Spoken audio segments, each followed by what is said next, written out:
매일 먹는 밥 한 그릇이 오히려 몸을 서서히 망가뜨릴 수 있다는 사실 알고 계셨나요?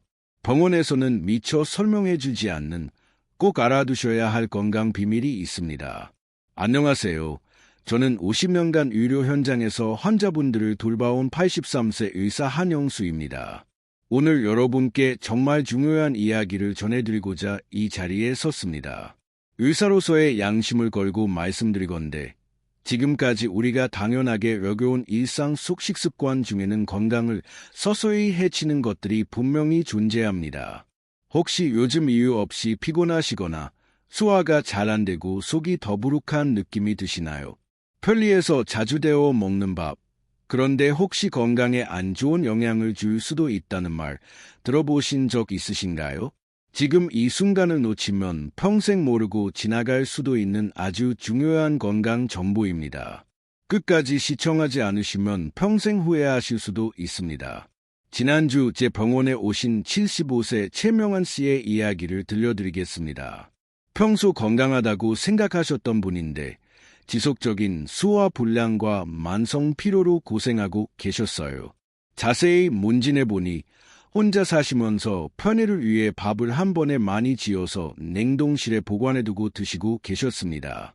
냉동과 해동을 반복하는 과정에서 밥의 전분 구조가 변화하고 이게 우리 몸의 소화 시스템에 부담을 줄 수 있습니다. 특히 저처럼 고령층은 소화 기능이 예전만 못하기 때문에 더욱 주의해야 합니다. 이런 중요한 정보를 병원에서는 자세히 알려주지 않을까요? 바쁜 진료 시간 때문일 수도 있고 때로는 근본적인 생활습관 개선보다는 약물 처방에 더 집중하는 의료 환경 때문일 수도 있습니다. 하지만 저는 다릅니다. 50년 경력의 마지막 시간을 여러분의 진짜 건강을 위해 쓰고 싶습니다. 오늘 이 영상을 끝까지 보신다면 여러분의 밥상이 가장 든든한 낙이 될 수 있다는 놀라운 이야기를 들으실 수 있습니다. 게다가 영상 마지막에는 밥 한 그릇의 효과를 2배 이상 높여주는 황금 습관도 공개해 드릴 예정이니 오늘 영상을 중간에 끄시면 정말 중요한 걸 놓치실 수 있습니다. 저는 50년간 환자들을 진료해온 의사로서 이 정보를 꼭 전해야겠다는 마음으로 이 자리에 섰습니다. 이 내용은 여러분은 물론 사랑하는 가족과 이웃의 건강과도 깊이 연결되어 있습니다. 이 영상이 도움이 될 것 같다면 구독과 좋아요를 눌러주세요. 구독과 좋아요는 무료이며 한 번의 클릭으로 소중한 건강 정보를 계속 받아보실 수 있습니다. 그리고 주변의 가족분들, 이웃 어르신들과도 꼭 공유해 주시기 바랍니다. 건강한 노후는 혼자만의 것이 아니라 우리 모두가 함께 지켜나가야 할 소중한 자산입니다. 그럼 지금부터 숨겨진 건강의 진실을 함께 알아보겠습니다. 차가운 밥, 데워 먹는 밥의 불편한 진실. 지난달 제게 78세 박영수 씨 이야기부터 시작하겠습니다. 박 씨는 당뇨를 앓고 계셨는데 어느 날 갑자기 쓰러져서 응급실로 실려왔습니다. 혈당이 무려 420까지 올라간 상태였어요. 박 씨는 떨리는 목소리로 제게 물었습니다. 선생님, 저는 약도 빼먹지 않고 먹었는데 어떻게 이런 일이 일어날 수 있나요? 자세히 물어보니 박 씨는 매일 아침 예전에 해놓은 찬밥을 전자레인지에 데워 드시고 계셨습니다. 그게 뭐가 문제가 되나요? 박 씨의 이 한마디에 저는 깨달았습니다. 우리가 너무나 당연하게 생각하는 찬밥 데워 먹기가 얼마나 위험한 행동인지를 말입니다. 그리고 50년 의사 생활 동안 이것을 제대로 설명해 드리지 못한 제 자신이 부끄러웠습니다. 오늘 이 영상을 끝까지 보신다면 여러분의 혈당과 혈압을 개선시킬 수 있는 놀라운 방법을 알게 되실 겁니다. 지금부터 말씀드릴 내용은 정말 중요합니다. 하버드 대학교 의과대학에서 발표한 연구 결과를 보면 찬밥을 데워 먹는 것과 갓 지은 밥을 먹는 것의 혈당 반응이 완전히 다르다는 사실이 밝혀졌습니다. 갓 지은 밥의 혈당 지수는 대략 73 정도입니다. 그런데 찬밥을 데워 먹으면 이 수치가 무려 89까지 올라갑니다. 16이나 높아지는 거예요. 이런 일이 일어날까요?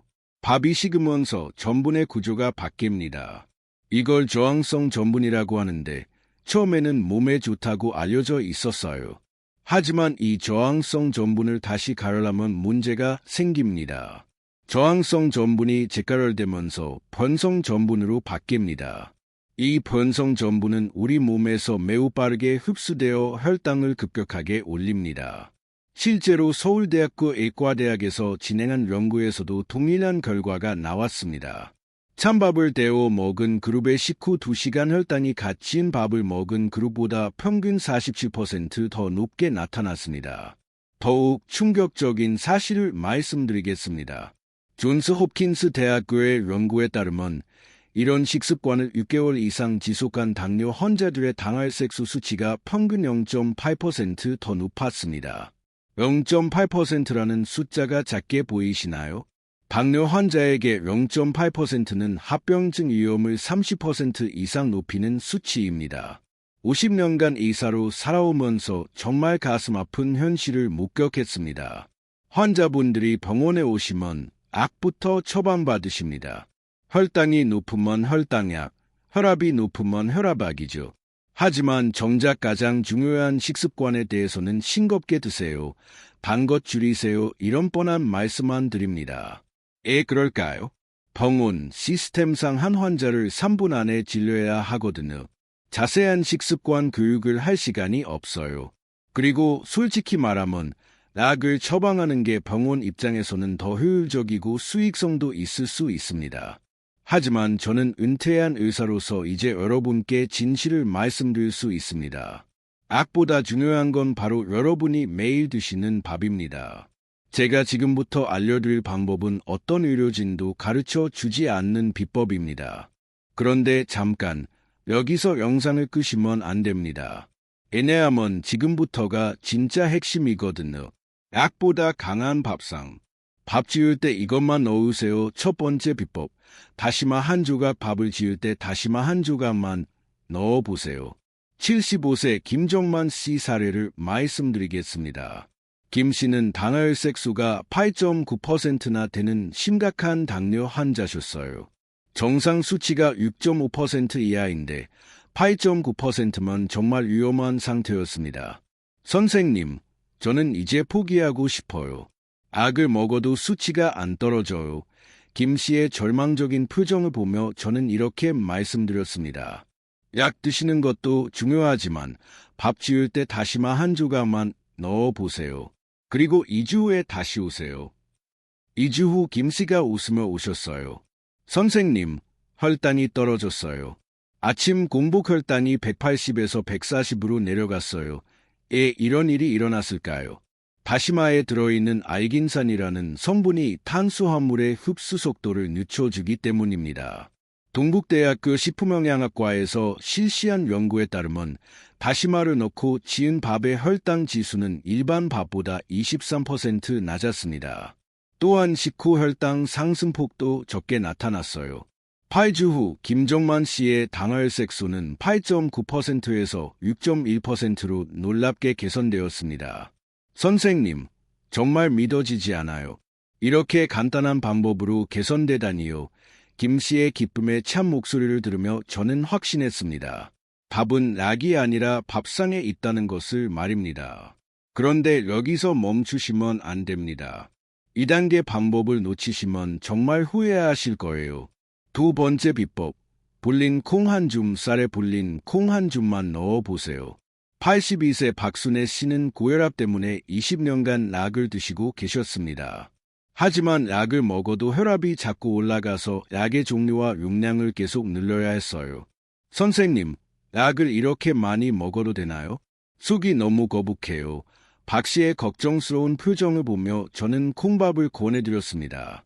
밥 지을 때 콩을 한 줌만 넣어보세요. 콩을 미리 2시간 정도 불려서 넣으시면 됩니다. 6주 후 박 씨가 환한 표정으로 오셨어요. 선생님, 혈압이 많이 내려갔어요. 아침에 재면 140대에서 125 정도로 떨어졌어요. 콩에 들어있는 성분이 혈관을 확장시키고 혈압을 낮춰주는 효과가 있기 때문입니다. 한양대학교 의과대학에서 진행한 연구에 따르면 콩밥을 3개월 이상 섭취한 고혈압 환자들의 혈압이 감소했습니다. 12주 후 박순애 씨는 혈압약을 절반으로 줄일 수 있었고 현재까지 정상 혈압을 유지하고 계십니다. 선생님, 정말 고마워요. 이제 속도 편하고 기분도 좋아졌어요. 하지만 여러분, 아직 끝이 아닙니다. 3단계를 놓치시면 지금까지의 노력이 반감될 수 있어요. 세 번째 비법, 들기름 반숟갈. 밥 지을 때 들기름 반숟갈만 넣어보세요. 67세 임명희 씨는 당뇨와 비만으로 고생하고 계셨습니다. 키 155cm에 몸무게가 78kg셨고 공복 혈당이 190을 넘나들었어요. 선생님, 살도 빼야 하고 혈당도 잡아야 하는데 어떻게 해야 할까요? 이 씨의 고민을 들으며 저는 들기름밥을 추천해 드렸습니다. 밥 지을 때 들기름을 반숟갈만 넣어보세요. 그리고 평소보다 밥을 조금 적게 드세요. 기름을 넣으면 오히려 살이 찌는 거 아닌가요? 많은 분들이 이렇게 생각하시는데 완전히 잘못된 상식입니다. 연세대학교 의과대학 연구팀의 발표에 따르면 들기름에 들어있는 오메가3 지방산이 인슐린 감수성을 개선시켜 혈당 조절을 도와줍니다. 또한 포만감을 오래 유지시켜 과식을 방지하는 효과도 있어요. 8주 후 임명희 씨의 변화는 정말 놀라웠습니다. 몸무게는 8kg 감량되었고 공복 혈당이 30% 감소했습니다. 무엇보다 놀라운 것은 허리 둘레가 7cm 감소되었습니다. 선생님, 정말 신기해요. 배고프지도 않고 자연스럽게 살이 빠졌어요. 이 씨의 기뻐하는 모습을 보며 저는 다시 한번 확신했습니다. 올바른 방법으로 밥을 지으면 악보다도 효과적일 수 있다는 것을 말입니다. 자, 이제 마지막 4단계입니다. 이것을 놓치시면 정말 큰 손해예요. 네 번째 비법. 길이 한 숟갈. 밥 지을 때 길이 한 숟갈만 넣어보세요. 79세 장성철 씨는 고혈압과 당뇨를 동시에 앓고 계셨습니다. 혈압이 160, 공복 혈당이 185 정도였어요. 선생님, 약을 먹어도 수치가 잘 안 떨어져요. 나이가 나이다 보니 포기하려고. 장 씨의 체념 섞인 목소리에 저는 마지막 비법인 기리밥을 권해드렸습니다. 지금까지 제가 알려드린 방법에 기리 한 숟갈만 더 넣어보세요. 기리를요? 네, 해볼게요. 기리에는 베타글루칸이라는 성분이 들어있는데 이것이 혈중 콜레스테롤을 낮추고 혈당 상승을 억제하는 효과가 있습니다. 미국 터프츠 대학교의 연구에 따르면 기리를 꾸준히 섭취한 당뇨 환자들의 혈당 조절 능력이 30% 이상 개선되었다고 발표했습니다. 10주 후 장성철 씨의 수치는 극적으로 변했습니다. 혈압이 160, 95에서 125, 78로 내려갔고 공복 혈당은 67 감소했습니다. 총 콜레스테롤은 52 감소되었습니다. 선생님, 정말 감사합니다. 이렇게 간단한 방법으로 이런 변화가 올 줄 몰랐어요. 장 씨의 환한 웃음을 보며 저는 깨달았습니다. 50년 의사 생활 중 가장 보람된 순간이었어요. 지금까지 영상을 따라오신 여러분, 진심으로 축하드립니다. 이제 여러분은 평생 건강 걱정 없이 살 수 있는 4가지 비법을 모두 익히셨습니다. 건강을 위한 종합 실천법, 지금 바로 시작하세요. 정리해 보겠습니다. 1단계는 다시마 한 조각을 넣는 것입니다. 이는 혈당 지수를 감소시킬 수 있습니다. 2단계는 불린 콩 한 줌입니다. 이것은 혈압을 감소하게 할 수 있습니다. 3단계는 들기름 반숟갈입니다. 인슐린 감수성을 개선하고 체중 감량으로 이끌 수 있습니다. 4단계는 기리 한 숟갈입니다. 베타글루칸으로 콜레스테롤을 개선할 수 있습니다. 이 4가지를 모두 넣고 밥을 지으면 어떤 변화가 일어날까요? 실제로 제가 추적 관찰한 환자 10명 대부분이 유의미한 개선을 나타냈습니다. 이 모든 것이 약이 아닌 올바른 밥 짓기만으로 가능했습니다. 여러분, 지금 제가 드리는 이 한마디가 병원 한 번 가는 돈의 10분의 1도 안 되는 비용으로 건강을 지킬 수 있는 아주 소중한 방법들입니다. 몇십만 원, 몇백만 원 들어가는 치료비보다 훨씬 값진 정보입니다. 그런데 이게 끝이 아닙니다. 지금부터는 제가 직접 한상현 어르신께 알려드려서 정말 기적 같은 변화를 만든 종합 실천법을 보여드리겠습니다. 꼭 끝까지 보세요. 밥 짓는 방법은 간단합니다. 준비물, 쌀 2컵, 다시마 한 조각, 불린 콩 한 줌, 들기름 반술, 길이 한 큰술 쌀을 깨끗하게 씻어 30분 불려 놓습니다. 콩은 미리 2시간 불려 놓습니다. 밥솥에 쌀, 콩, 길이, 다시마를 넣습니다. 물을 넣고 들기름을 넣습니다. 평소처럼 밥을 지으면 됩니다. 밥이 완성되면 다시마를 꺼내고 골고루 섞어줍니다. 주의 사항이 있습니다. 처음에는 양을 조금씩 넣어서 적응시키세요. 알레르기가 있는 재료는 빼고 하셔도 됩니다. 혹시 복용 중인 아기 있으시면 갑자기 중단하지 마시고 의사와 상의하세요. 밥상의 효과를 2배로 높이는 황금 습관 3가지 지금부터 소개할 이 마지막 단계는 정말 중요한데요. 앞서 말씀드린 건강한 밥상만으로도 놀라운 효과를 볼 수 있지만 다음 3가지 황금 습관을 함께 실천하시면 효과가 2배가 됩니다. 지금까지 배운 방법들도 이 습관을 제대로 지켜야 더 큰 효과를 볼 수 있습니다. 아주 간단하지만 이 습관대로 하는 것이 핵심이에요. 이걸 놓치면 그동안 하셨던 것도 제 효과를 내지 못할 수 있으니 꼭 끝까지 집중해서 따라와 주세요. 첫 번째, 식사 30분 전 물 한 잔에 기적 식사 30분 전에 미지근한 물 한 잔을 드세요. 단순해 보이지만 의학적으로 검증된 방법입니다. 74세 최영자 씨는 이 방법을 실천한 후 4주 만에 식후 혈당이 평균 25% 감소했습니다. 어떻게 된 걸까요? 위팽창으로 인한 포만감 호르몬 분비가 촉진됩니다. 위산 농도 조절로 수화효소 활성화가 최적화됩니다. 혈중 수분 공급으로 혈액 점도가 개선됩니다. 버지니아 공과대학 연구에 따르면 식전물 섭취 시 식사량이 자연스럽게 13% 감소하고 혈당 상승률도 20% 낮아졌습니다. 두 번째, 식후 10분 가벼운 산책. 식사 후 바로 눕거나 앉아있지 마시고 10분간 천천히 걸어보세요. 69세 김두식 씨는 이 습관으로 6주 만에 당혈색 수가 7.8%에서 6.9%로 개선되었습니다. 근육의 포도당 소비 증가로 혈당 급상승을 방지해 줍니다. 위장 연동운동 촉진으로 수화까지 개선됩니다. 인슐린 감수성이 즉각적으로 향상되기까지 합니다.